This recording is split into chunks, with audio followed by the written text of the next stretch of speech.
Welcome to the Site and Event Merge tutorial. This is Chaz and Ashley with the VGS Dev team.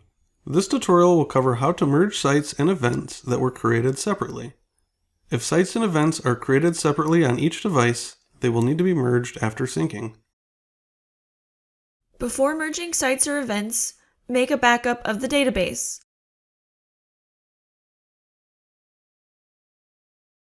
To merge two sites, open Edit Schema mode.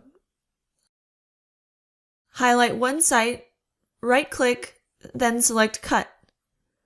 Highlight the other site, then select Paste. The site merge process will begin with a warning that the process is not reversible. The two sites will then be merged together. If two sites have an event that uses the same protocol with the same date, they will also be merged. To merge data from multiple sampling events into one, the sampling events must use the same protocol and have the same date.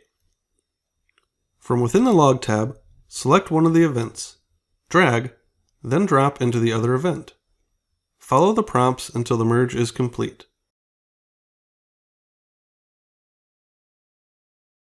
Conflict resolution is built into the site and event merging process, so that users can correct minor discrepancies that occurred during the data collection process.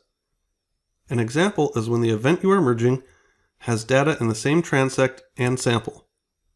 Conflict resolution will show that data was collected on the same transect twice and will give the user the option to switch the transect number to the correct transect.